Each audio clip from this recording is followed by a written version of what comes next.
تو شاپر میں چھپا کر لاتے ہیں. وہ کہتے ہیں بیٹی کی 1.5 من کی لاش معاشرے کے کتوں کی نظروں کے سامنے تم نے کر رکھی ہے. شادی آتی ہے تو بیٹی ایسے ہی پھر رہی ہے. یہ کون کہتا ہے تمہیں کہ ویلنٹائن ڈے کے نام پر کوئی بھی دن منایا جاتا ہے؟ اور ویلنٹائن ڈے نہیں منایا جاتا. اگر اسلام کے اندر کوئی یوم منایا جاتا ہے وہ یوم حجا منایا جا سکتا ہے. ابھی مارچ کا مہینہ آگے آ رہا, زمانے کی کئی کنجریاں اور طوائفیں یہ اٹھ کر مسلمان بیٹیوں کو خراب کرنے کے لیے, عورت کے حقوق کے نام پر یہ ڈاکہ ڈالنے کے لیے یہ باہر نکل آتی ہیں. اگر اسلام نے بھی حقوق نہیں دیے تو کون سا دین ہے جس نے دیے؟ اور پھر وہ عورتیں آگے آ کر ان کو لیڈ کر رہی ہوتی ہیں جنہیں مردوں سے بھی زیادہ حقوق حاصل. بڑے بڑے لمبے پوسٹر اٹھائے ہوتے, ان پہ گندی تصویریں بنائی جاتی ہیں. یہ عورتوں کے حقوق کی بات ہے.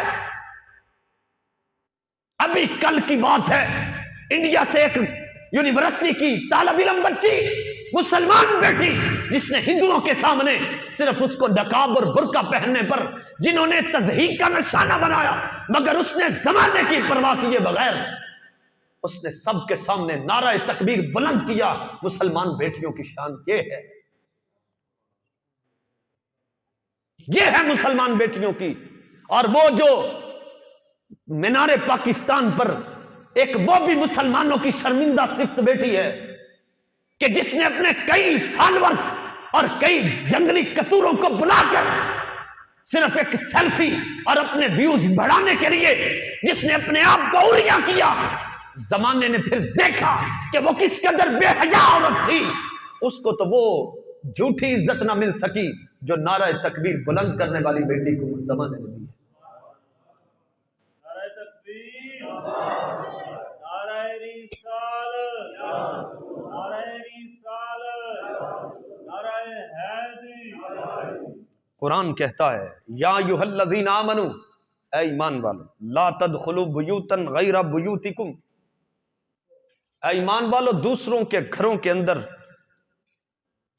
داخل نہیں ہونا تم نے, حتی تستأنسوا, یہاں تک کہ تمہیں اجازت ملے. کسی کے گھر میں بغیر اجازت کے داخل, یہ دیکھو قرآن کس قدر حیا کا درس دے رہا. حتی تستأنسوا, جب تک تمہیں کسی کے گھر میں داخل ہونے کی اجازت نہ ملے, اے ایمان والو تم نے داخل نہیں ہونا. وَتُسَلِّمُوا عَلَىٰ أَهْلِهَا, اور جب تمہیں اجازت مل جائے تو تم نے اہل خانہ کو سلام کہنا ہے. ذَلِكُمْ خَيْرٌ لَكُمْ لَعَلَّكُمْ تَذَكَّرُونَ, یہ تمہارے لیے بہتر ہے تاکہ تم کوئی نصیحت پکڑو. کسی کے گھر میں آپ داخل ہو جائیں تو گھر کے اندر جو حالات اور کیفیت ہوتی ہے گھر کی عورتوں کی, باہر وہ کیفیت تو نہیں ہوتی. باہر عورتوں نے سروں پہ دوپٹے لیے ہوتے ہیں, نقاب کیے ہوتے ہیں, حجاب ہوتے ہیں, بڑی بڑی چادروں میں عورتیں ہوتی ہیں, لیکن گھر کے اندر وہ حالات اور پابندی نہیں ہوتی ہے. اکثر عورتوں کے سروں پہ دوپٹے نہیں ہوتے, اکثر وہ چارپائی پہ لیٹی ہوں تو کپڑوں کی طرف دھیان نہیں جاتا ہے, یعنی وہ آزادی میں ہوتی ہیں. اور گھر میں اجازت بھی ہے لیکن غیر مرد کو اجازت نہیں دی گئی. اے ایمان والو لا تدخلوا بیوتا غیر بیوتکم حتی تستأنسوا, اے ایمان والو کسی کے گھر میں بغیر اجازت کے داخل نہیں ہونا جب تک کہ تمہیں اجازت نہ مل جائے. وَتُسَلِّمُوا عَلَىٰ أَهْلِهَا, اور پھر تم نے داخل ہونا تو سلام کہنا ہے. کس کو؟ اہل خانہ کو. ذَلِكُمْ خَيْرٌ لَكُمْ لَعَلَّكُمْ تَذَكَّرُونَ, یہ تمہارے لیے بہتر ہے کاش کہ تم نصیحت پکڑو. فَإِن لَّمْ تَجِدُوا فِيهَا أَحَدًا, پھر جب تم وہاں کسی کو نہ پاؤ, کہ تم کسی کے گھر میں آئے ہو, دروازے پہ دستک دی, آگے سے تمہیں نہ کوئی اجازت ملی, نہ اندر کوئی ہے, صرف عورتیں ہیں, یا گھر کے اندر کوئی نہیں لیکن وہ گھر کسی کی حفاظت میں ہے. فَإِن لَّمْ تَجِدُوا فِيهَا أَحَدًا, پھر اگر تم وہاں کسی کو نہ پاؤ, فَلَا تَدْخُلُوهَا, تو پھر تم نے داخل نہیں ہونا. حَتَّى يُؤْذَنَ لَكُمْ, یہاں تک داخل نہیں ہونا جب تک تمہیں اجازت نہ مل جائے. وَإِن قِيلَ لَكُمُ ارْجِعُوا فَارْجِعُوا هُوَ أَزْكَىٰ لَكُمْ, فرمایا اگر تمہیں یہ کہا جائے کہ واپس چلے جاؤ تو تمہیں چاہیے فوراً واپس چلے جاؤ، یہ تمہارے لیے بہتر ہے، یہ تمہارے لیے۔ اکثر لوگ وقت بے وقت آ جاتے ہیں،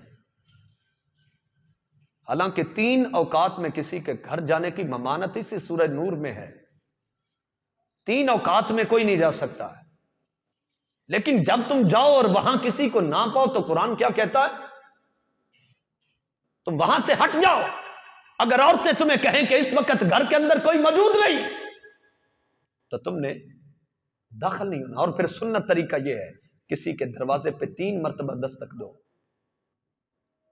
اگر اندر سے آواز نہیں آتی کوئی تو پھر آپ واپس چلے جائیں، لیکن اگر آواز آتی ہے کہ آپ ٹھہریں تو آپ انتظار کریں، لیکن اگر آپ کو کہا جائے کہ آپ چلے جائیں پھر آپ چلے جائیں۔ فرمایا ہوا ازکا لکم، یہ تمہارے لیے صاف ستھرا ہونے کے لیے ایک بہترین موقع ہے، کیونکہ تم وہاں ٹھہرو گے، وہاں عورتیں ہیں تو تمہارے دل میں کوئی میل کچیل تو آ ہی سکتا۔ تو فرمایا واپس لوٹ جاؤ۔ اور آج کا دور جو ہے، ہمارا جو دور ہے، یہ تو بہت ہی خطرناک دور جا رہا ہے۔ پھر فرمایا واللہ بما تعملون علیم، اللہ تعالیٰ تمہارے تمام اعمال سے باخبر ہے۔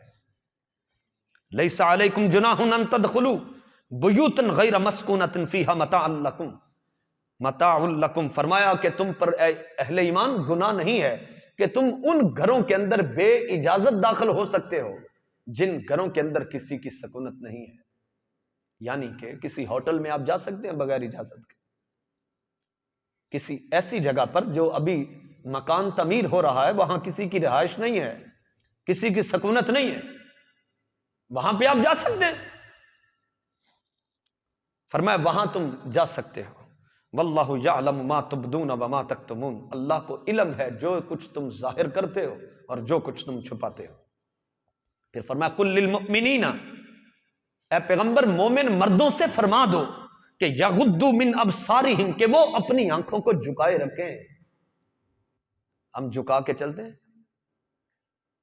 بولیے، پہلے زمانہ تھا کہ بازار کے اندر کوئی عورت آ رہی ہوتی تو گزرنے والے جوان بھی ہوتے تو نظریں جھکا لیتے۔ جو زمانہ اب جا رہا ہے اب تو بوڑھے بھی ٹک ٹکی لگا کے دیکھتے۔ ایسا یا کہ نہیں؟ یہ ہمارے لیے کوئی ہنسنے والی بات نہیں، یہ تو رونے والی بات کہ ہم بلند تھے پست ہو گئے، شیر تھے بکریاں اور بلیاں بن گئے۔ جب ملک شام میں جنگ ہوئی، حضرت خالد بن ولید ان کے سپہ سالار تھے، تو انہوں نے اس وقت جو بڑا پادری تھا وہ کہنے لگا کہ حضرت عمر کا زمانہ ہے، مسلمان جدھر کا رخ کرتے ہیں فتح پا لیتے۔ تو وہ خود پہاڑ پہ پادری بیٹھ گیا، تو اس نے کہا اس طرح کرو کہ نوجوان دوشیزائیں خوبصورت عورتوں کو تیار کرو، ہاتھوں میں گلدستے پکڑاؤ اور ان کو عریاں لباس پہناؤ، ان کو جس بازار سے انہوں نے گزرنا ہے ادھر ان عورتوں کو کھڑا کر دو دونوں سائیڈوں پر۔ انہوں نے کہا ٹھیک ہے۔ اب مسلمان فوج نے اس راستے سے اس بازار سے گزرنا تھا، وہ پادری اوپر بیٹھا مشاہدہ کر رہا تھا، ادھر حضرت خالد بن ولید ان کے آگے تھے۔ جب دور سے انہوں نے ان عورتوں کو دیکھا کہ عریاں لباس میں اور دونوں اطراف میں کھڑی ہیں بازار میں، ہاتھ میں پھولوں کے گلدستے ہیں، اور آپ سمجھ سکتے ہیں کہ بوڑھے اور مریض تو نہیں جہاد کرنے جاتے، جوانوں نے کرنا ہوتا۔ جس بندے کو اپنے نفس کو لگام نہیں پڑتی وہ جتنے مرضی روزے رکھ لے، وہ نفس کو لگام کیسے ہو سکتی؟ جن لوگوں نے اپنے نفس کو لگام نہیں ڈالی وہ کسی حکیم کے پاس چلے جائیں اس کا علاج نہیں ہو سکتا، کیونکہ سریا ہتھوڑے کے بغیر درست نہیں ہو سکتا۔ باج فقیراں کسے نہ پھڑیا اس ظالم چور اندردہ ہو، یہ فقیروں کے بغیر نفس کو کسی نے نہیں مارا۔ کسی نے سیدنا حیدر کرار سے پوچھا کہ حضور جنت کتنی دور ہے؟ آپ نے فرمایا 2 قدموں پہ۔ کہا جنت 2 قدموں پہ؟ فرمایا ہاں، 1 قدم نفس پہ رکھو، دوسرا جنت میں ہے۔ وَنَهَا النَّفْسَ عَنِ الْهَوَىٰ فَإِنَّ الْجَنَّةَ هِيَ الْمَأْوَىٰ، یہ قرآن کے لفظ ہیں۔ فرمایا جس نے اپنے نفس کو لگام ڈالی خواہشات سے، اس کا ٹھکانہ جنت کے سوا کیا ہو سکتا ہے؟ حضرت خالد بن ولید نے دیکھا تو مومن کی فراست سے دیکھا اور بھانپ گئے کہ یہ کیا سازش ہو سکتی ہے. آپ نے ساری مسلمان فوج کو کہا مسلمانوں تمہارے امتحان کا وقت ہے، جو جہاد تم کرنے جا رہے ہو اس سے بڑا جہاد اس سے پہلے کرنا پڑے گا تمہیں. کہ حضرت حکم فرمائیں. آپ نے فرمایا ان آنکھوں سے میں نے بھی اللہ کے رسول کو دیکھا تھا، تم نے بھی دیکھا تھا، لیکن تمہاری آنکھوں کے امتحان کا وقت ہے. میں تمہیں یہ کہتا ہوں اس بازار سے جب گزرو تو اپنی نظریں جھکا کے رکھنا، تمہارے ایمان کے امتحان کا وقت. پھر تاریخ نے یہ بات لکھی ہے کہ جب حضرت خالد بن ولید اس بازار سے اپنی فوج سمیت گزرے، عورتیں اپنے حسن اور اپنے بال کو یہ دیکھتی رہ گئی، مگر ان میں سے ایک صحابی نے بھی نظر اٹھا کے ان عورتوں کو نہیں دیکھا. وہ گزر گئے تو وہ پادری نیچے اترا تالیاں بجاتے ہوئے، وہ کہنے لگا میں تمہیں کہتا ہوں عیسائیوں چپ کر کے تو حضرت عمر فاروق کے ہاتھ پہ فدیہ دے لو، تم ان سے جنگ نہیں کر سکتے. انہوں نے کہا کیسے نہیں کر سکتے؟ اس نے کہا تم نے دیکھا نہیں جب شیر چلتا ہے تو نظریں جھکا کے چلتا ہے، اور جب کتا چلتا ہے تو نظریں اٹھا کے چلتا ہے. جب تم نے تو سب سے بڑا ہتھیار عورت کا ہوتا ہے، اور جن مسلمانوں کے ایمان کو عورت جیسا ہتھیار نہیں گرا سکا اس کو تمہاری تلواریں کیسے کاٹ کے رکھیں گی؟ تم ان غیرت مندوں کا مقابلہ نہیں کر سکتے. علامہ اقبال نہیں کہتے غیرت ہے بڑی چیز جہان تگدو میں، پہناتی ہے جو درویش کو تاج سرے دارا. کہتے ہیں غیرت ہو تو درویشوں کے سر پہ تاج رکھے جاتے ہیں، غیرت نہ ہو تو تخت پہ بیٹھے تو لوگ لعنتیں ڈالتے ہیں. اور غیرت ختم ہو گئی ہے.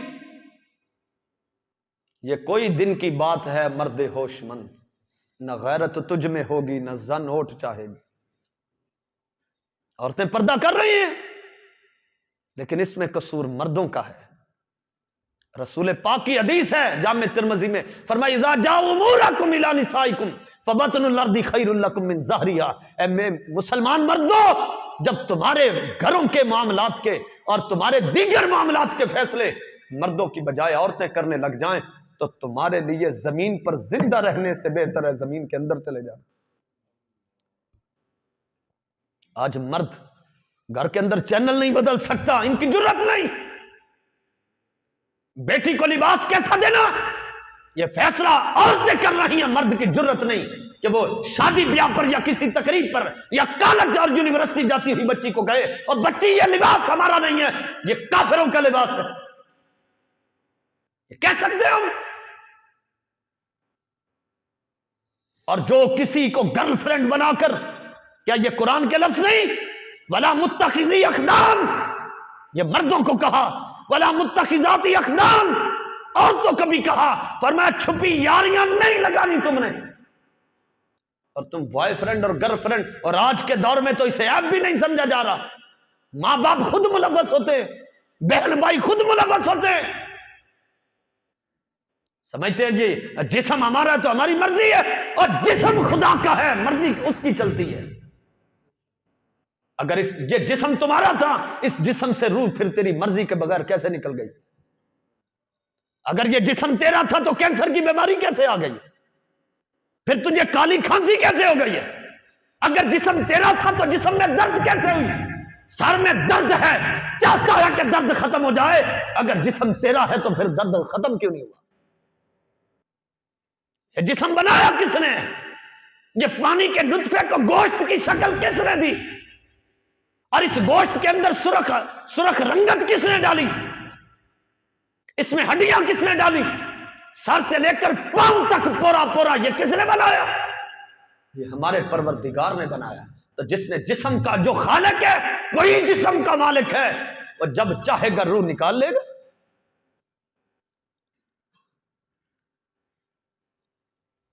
ترقی کی راہیں دکھانے کے لیے کئی ملالہ آئی ہیں، کئی ماروی سرمت جیسی کنجریاں اور طوائفیں آئیں، مگر یاد رکھو یہ دھوکہ ہے. میں کہتا ہوں اس بیٹی کا ایک لمحہ جس لمحے میں کافروں کے سامنے، ہندوؤں کے سامنے اس نے اللہ اکبر کہا، میں کہتا ہوں اس بیٹی کا ایک